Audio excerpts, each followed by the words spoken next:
Margaret, it is a great day to donate. It sure is a great day to donate, and I want you to know over the past 7 years, we have raised $1.5 million, and last year, thanks to a lot of these volunteers, we raised $350,000. Than that. Okay, I'm over here. This is our Walgreens group. This is Chris Sperling. Chris, come on, stand up. Come over here by me. And of course, we've got a Marines and Jason, who's not a Marine. But Chris, every year... But he's awfully cute. He's the one with the blue eyes. Okay, so Chris, every year, Walgreens does so much. Why do you do it? And what do you want to tell the people at home why they should pick up this phone and call? About 4 years ago, we met a little girl with brain cancer. Her dream was to be a fashion model, so we did a fashion show for her. She lived out her dream, and ever since we've been inspired to help out at Children's Hospital. This is where it's all about, giving back to the community. We do a fashion show each year in her honor for all the kids with cancer. And let me tell you, this is really one of the coolest things. The kids come, they get dressed up. Walgreens donates all of the makeup. There are lots of other organizations involved to make these kids feel so special every year. And you do this for children who have cancer. This little girl you helped has passed away, hasn't she? Yes, ma'am, she has. But Children's Hospital did so much for her.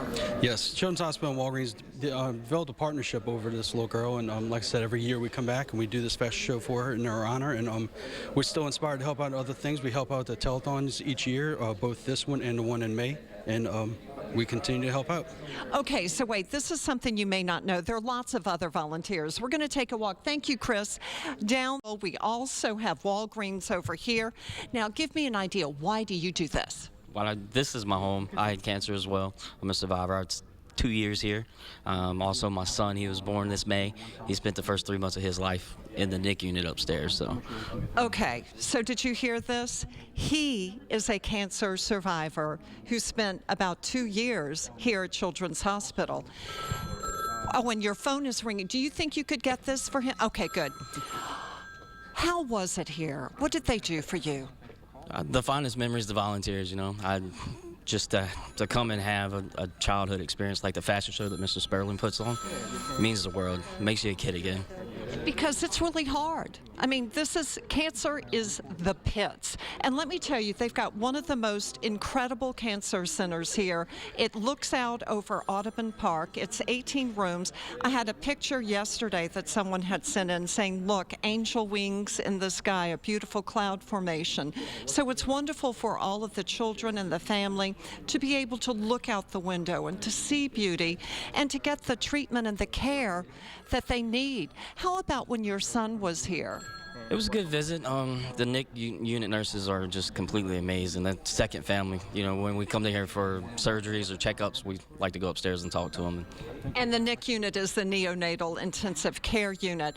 So are you volunteering because of your experiences here at Children's Hospital? Absolutely, absolutely. I'm giving back. You know, I've had so many people give to me while I was going through it, and this is my way of giving back to the community.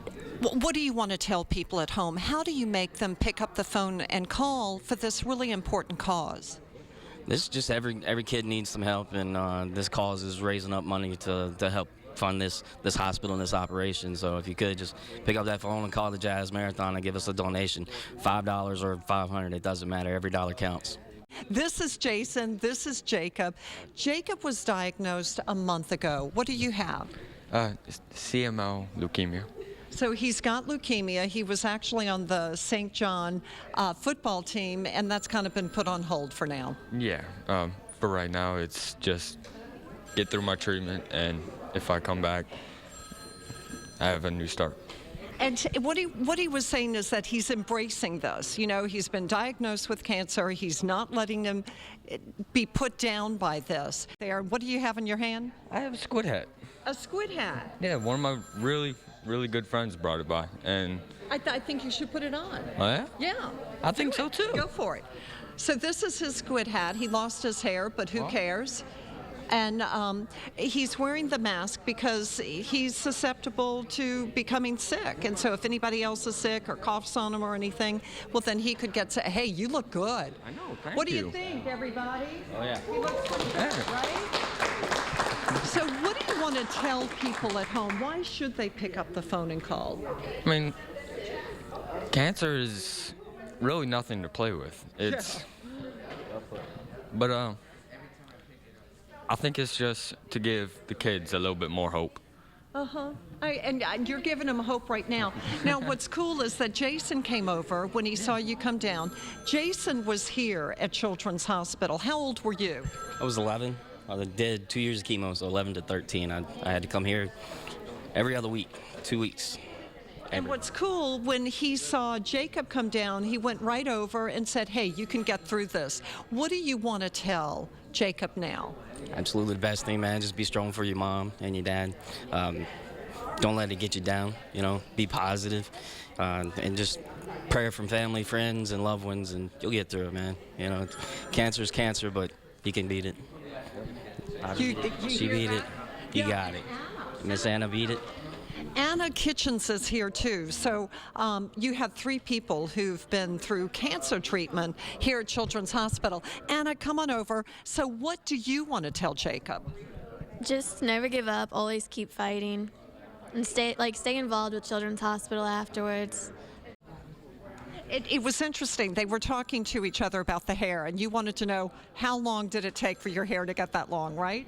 Yeah, to get back long, because my hair was long when it started coming out. Right. And I want it back long, but... And it's going to grow, and it grows back differently, doesn't it? Yeah, my hair was straight, and now it's kind of curly. Well, it grew back pitch black and really curly, and now it's sometimes curly, sometimes straight. Just when I wake up, it's different. Okay, so Jason, you were saying you were worried about your hair, and now look at him. It's still gone. It came back and then it's gone.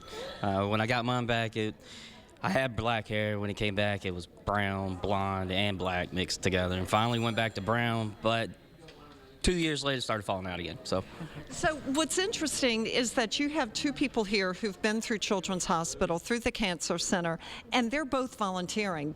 Why do you volunteer?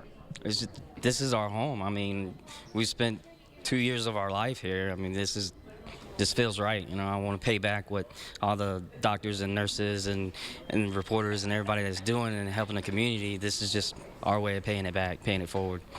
You were 15, you're still 15 when you were diagnosed. Are you learning anything from Jason and from Anna? I guess so. I mean, it kind of gives you something to look forward to at the end. It kind of gives you hope. It's nice to see people to come back and say, I've been through this, I know what you're going through, and you'll get through this. And that's what's really cool. You will get through this. And as we go to break now, a live look at Children's Hospital, the phone bank there. We see people on the phone. That's what we want to see. And we've heard this morning as Margaret's been talking to these young people here about how Children's Hospital has affected their lives for the better. They call each other their inspiration. So this is all the more reason to pick up that phone and donate some money.